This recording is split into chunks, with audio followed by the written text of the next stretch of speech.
অংশগ্রহণমূলক inclusive credible একটি election, আন্তর্জাতিক মানের নিরপেক্ষ সরকারের অধীনে একটি নির্বাচন জনগণ দেখতে চায়। নির্বাচিত সরকার ছাড়া অনির্বাচিত সরকার দেশ পরিচালনা করা তাদের পক্ষে সম্ভব নয়। বিচার বিভাগ, নির্বাহী বিভাগ থেকে শুরু করে পুলিশ বিভাগ সমস্ত কিছুই দলীয়করণ করে ফেলে, পুরো দেশটাই তারা দলীয়করণ করে ফেলেছিল। 31 দফাই শেষ তা নয়, সেটা কিন্তু আরো এটা মডিফাই করে আরো সংযোজন সংবিধান করে আবার যদি আরো প্রয়োজন আরো সংযোজন হতে পারে। সেই 31 দফার মধ্যে কিন্তু 31 দফার মধ্যে কিন্তু বাংলাদেশে মানুষের মুক্তির সনদ এবং বাংলাদেশের যে গণতন্ত্রের এবং মুক্তির এবং জনগণের কথা নিহিত রয়েছে।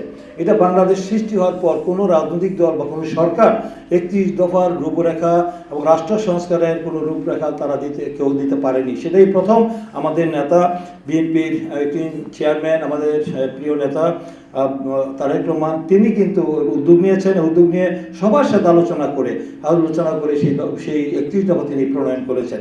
এবং এটাই কিন্তু চূড়ান্ত না যে 31 দফাই শেষ তা নয়, সেটা কিন্তু আরো এটা মডিফাই করে আরো সংযোজন সংবিধান করে আবার যদি আরো প্রয়োজন আরো সংযোজন হতে পারে, সংযোজন হতে পারে দেশের বৃহত্তর স্বার্থে।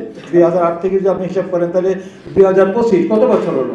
এই বছরে যে এই তরুণরা, এই যুবকরা তারা ভোট থেকে বঞ্চিত হয়েছে, তারা ভোট দেওয়ার জন্য মুখিয়ে আছে, তারা ওদের প্রতিজ্ঞা রয়েছে এই দেশের জনগণ। 3টা নির্বাচন হয়েছে, যে নির্বাচন দেশীয় আন্তর্জাতিকভাবে চরমভাবে ঘৃণিত হয়েছে এবং এটা একতরফা নির্বাচন। সবাই আপনারা জানেন যে কি নির্বাচন করেছে। শিয়া বাটার ও ভিটামিন ই সমৃদ্ধ lily glam beauty soap. Lily, always beautiful.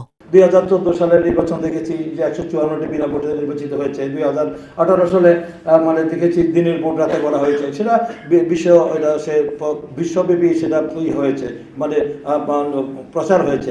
এবং 2024 সালের নির্বাচনে আমি আর দামি তার নিশ্চয়ই আপনারা জানেন সেই নির্বাচন জনগণ ছিল না, যার কারণে জনগণের মধ্যে এটা তো 2 মাসের আন্দোলনে তো শেখ হাসিনার ফেসিস্ট স্বৈরাচার এই দানবীয় সরকার মাফিয়া সরকারের পতন হয় নাই। দীর্ঘ 16 বছরের যে আন্দোলন বিএনপি এবং আমাদের যে জোটের যে আন্দোলন, এই আন্দোলনের যে মানুষের মধ্যে যে ক্ষোভ, দুঃখ, বেদনা, যে অন্যায়, অত্যাচার, নিপীড়ন, নির্যাতন, গুম, খুন, হামলা, দুর্নীতি, লুটপাট, এটা দেশকে দেশের যে সামগ্রিক পরিস্থিতিতে কোন জায়গায় নিয়েছিল। রাষ্ট্রীয় প্রতিষ্ঠানগুলিতে নির্বাচন কমিশন থেকে শুরু করে বিচার বিভাগ, নির্বাহী বিভাগ থেকে শুরু করে পুলিশ বিভাগ সমস্ত কিছুই দলীয়করণ করে ফেলে, পুরো দেশটাই তারা দলীয়করণ করে ফেলেছিল। তার দেশকে ধ্বংসের দ্বার বন্ধ না, খাদের কিনারায় দাঁড় করিয়ে দিয়েছিল।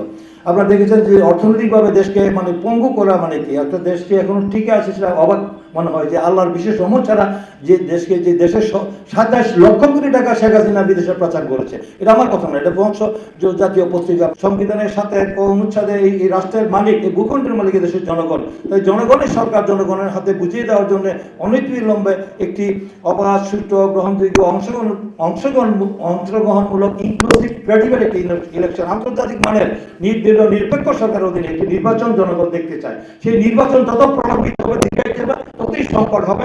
অনির্বাচিত সরকার যতদিন ক্ষমতায় থাকবে ততদিন দেশের পরিস্থিতি তারা নিয়ন্ত্রণের বাইরে চলে। নির্বাচিত সরকার ছাড়া অনির্বাচিত সরকার দেশ পরিচালনা করা তাদের পক্ষে সম্ভব নয়, তা প্রমাণ হয়েছে।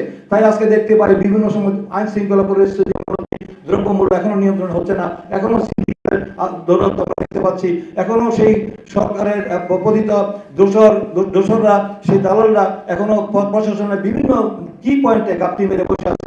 তাদেরকে রেখে সংস্কার ঠিক করা সম্ভব? তাই সংস্কার তো আমরা দিয়েছি, এই সংস্কারের পরে তো নতুন করে সংস্কারের কিছু নাই। তাই সংস্কার না করে দ্রুত সময়ের মধ্যে যেই সংস্কার না করলেই নয়, এবং সেইগুলো আমার দৃশ্যমান আমরা দেখতে চাই।